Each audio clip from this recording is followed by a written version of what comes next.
दोस्तों, आज मैं एक विरोधाभास की चर्चा करता हूँ। बहुत ही जरूरी है इस पर चर्चा करने की। देवी पुराण में लिखा गया है कि माता आदि शक्ति ब्रह्मा विष्णु महेश की उत्पत्ति की, उनको सृष्टि पालन और संहार का कार्य सौंपी। वहीं देवी पुराण में ही दूसरी जगह लिखा हुआ है कि सूर्य देव सबसे बड़े देवता है। सूर्य देव ही ब्रह्मा विष्णु महेश को सारी शक्ति प्रदान किए। सूर्य देव द्वारा दी गई शक्ति के बल पर ही ब्रह्मा जी सृष्टि, विष्णु जी पालन और शिव जी संहार करते हैं। अब देखिए, यहाँ पर विरोधाभास की बात है।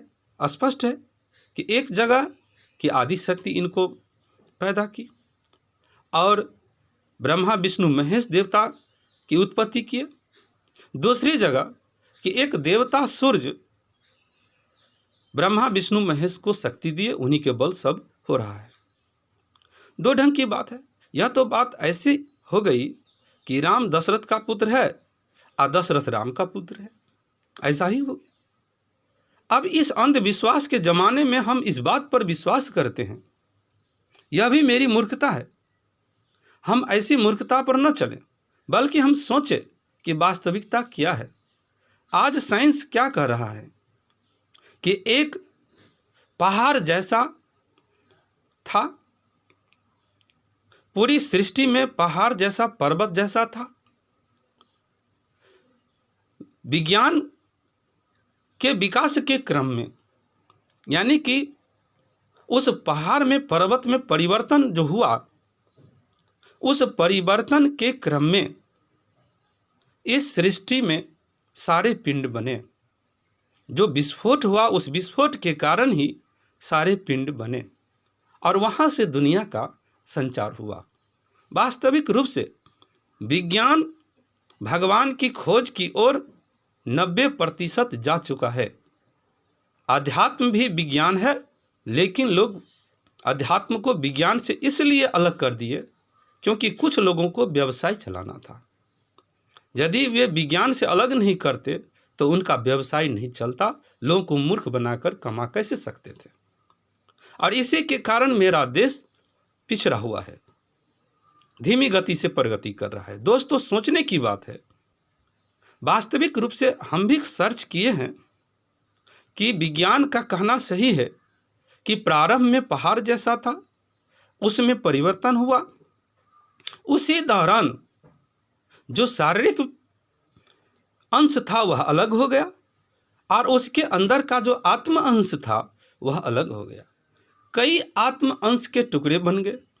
उनमें सबसे शक्तिशाली टुकड़े आदि शक्ति ब्रह्मा विष्णु महेश, ये पहले अस्तित्व में बहुत दिनों के बाद आए और ये जो आत्म अंश के छोटे छोटे टुकड़े थे, उनको इनके शारीरिक अंश को इकट्ठा कर साइंस के द्वारा इनमें डालते गए और सृष्टि कार्य शुरू हुआ। इसलिए कि हम सब फिर से निराकार ईश्वर के उसी रूप को प्राप्त करें, उसी पर्वत जैसे रूप को प्राप्त करें और एक्टिविटी से दूर होकर हम वहाँ पर रहें।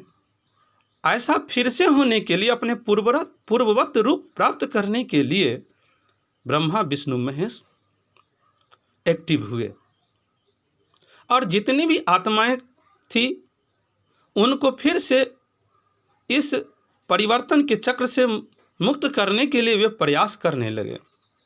क्योंकि सारी आत्माएं मुक्त होकर अपने शारीरिक पिंडों के साथ संयुक्त होकर यदि आएंगी इकट्ठा होकर, तब ये फिर से पूर्ववत रूप प्राप्त किया जा सकता है। दोस्तों, साइंस के द्वारा रिसर्च करें, तब समझें कि सृष्टि का विकास कैसे हुआ है। साइंस आज भगवान का पता लगा चुका है, लेकिन उसको विश्वास स्वयं पर नहीं हो रहा है। क्योंकि मेरे देश में जो व्यवसायी लोग हैं, ये व्यवसायी लोग उनको विश्वास होने नहीं दे रहे हैं। अध्यात्म क्या कहता है? अध्यात्म साइंस कि प्रभु निराकार है मूल रूप में, ऊर्जा का आकार क्या है? निराकार है। और साइंस भी कहता है कि ऊर्जा निराकार है, ऊर्जा की उत्पत्ति नहीं हो सकती, केवल परिवर्तन हो सकता है। और अध्यात्म भी कहता है कि ऊर्जा निराकार है, भगवान निराकार है। तो कहने का मतलब ये हुआ, तो दोनों में तो बातें मिल रही है। इसका मतलब है कि भगवान निराकार है ऊर्जा रूप में। किसी भी वस्तु के लिए अंतिम रूप तो उसकी ऊर्जा ही है, जिससे वह वस्तु बनी हुई है। उसी के विभिन्न रूप से रासायनिक संरचना के कारण अलग अलग वस्तुएं बनी। रासायनिक संरचनाओं में परिवर्तन हुआ, वस्तुओं के प्रकार में परिवर्तन हुआ। यही तो होता है। तो साइंस तो भगवान का पता ऊर्जा के रूप में, निराकार रूप में कर चुके हैं, अमर रूप में कर चुके हैं, क्योंकि ऊर्जा तो अमर है, नष्ट तो होती नहीं। अब रही बात कि सृष्टि का विकास किस तरह से धीरे धीरे हुआ, वह साइंस भी तो कह रहा है। मानव का कैसे विकास हुआ, साइंस भी तो कह रहा है। तो बात तो बराबर ही है।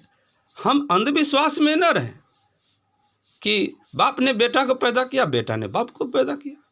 ये कहीं कहता है कि देवता को ब्रह्मा विष्णु महेश पैदा किए, कहीं कहता है कि सूर्य देवता ही ब्रह्मा विष्णु महेश को पैदा किए, वही शक्ति थी। इस विरोधाभास में न रहे, हम साइंस के दृष्टिकोण से सोचें समझें। भगवान है, लेकिन उनका साइंस के दृष्टिकोण से ही अस्तित्व है, विज्ञान के दृष्टिकोण से ही अस्तित्व है। और हम कार्य करें, कार्य में लगें, कार्य करेंगे, विज्ञान का विकास करेंगे, तभी हम विश्व में सर्वशक्तिमान बन सकते हैं। जय श्री राम।